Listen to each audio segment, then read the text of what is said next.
ભારત પાકિસ્તાન વચ્ચે થયેલા તણાવ મામલે સુરત રક્તદાન કેન્દ્ર પણ સજ્જ બન્યું છે। લોક સમર્પણ બ્લડ બેંક દ્વારા સમાજ સેવકો અને રક્તદાતા સાથે મીટિંગ યોજી હતી। તેઓએ એક દિવસમાં 50,000થી વધુ યુનિટ રક્ત એકત્રિત કરવાની બાંહેધરી આપી હતી।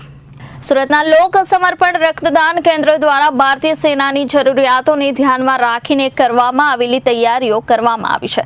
ભારત અને પાકિસ્તાન વચ્ચે સર્જાયેલા તણાવપૂર્ણ પરિસ્થિતિને કારણે દેશભરમાં ચિંતાનો માહોલ છે। આવા સમયે સુરતના રક્તદાતા અને રક્તદાન કેન્દ્રોએ એક ઉત્સાહી અને સેવા ભાવનાથી ભરેલો પ્રતિસાદ આપ્યો છે।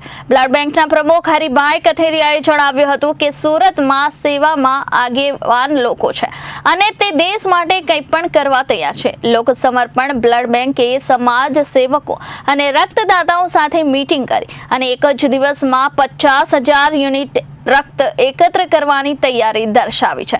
માત્ર સુરત માટે જ નહીં, દેશના અન્ય ભાગોમાં પણ જરૂર પડે ત્યાં રક્ત મોકલવામાં આવશે। રક્તદાતાઓની ટીમો બનાવીને હંમેશા તૈયારી રાખવામાં આવી છે। હરિભાઈ કથિરિયાએ વધુમાં જણાવ્યું હતું કે જો યુદ્ધ જેવી પરિસ્થિતિ સર્જાશે તો તેઓ રક્ત પહોંચાડવા માટે કોઈ પણ હદ સુધી જશે।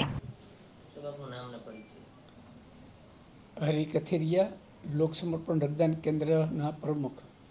ખાસ કરીને અત્યારે તણાવભરી પરિસ્થિતિ છે, કોઈ પણ પરિસ્થિતિને પહોંચી વળવા માટે આપણે બ્લડ બેંકમાં કઈ કઈ તૈયારીઓ કરવી?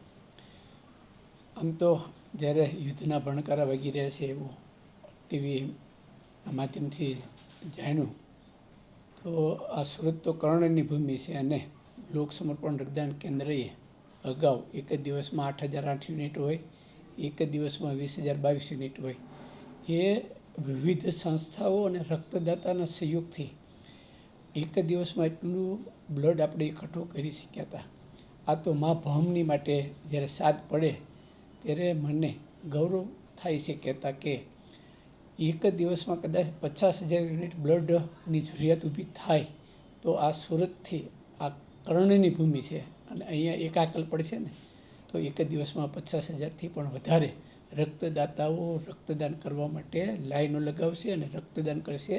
એનો એટલા વર્ષથી હું જે આ પ્રવૃત્તિઓમાં જોડાયેલો છું એનાથી મને વિશ્વાસ છે।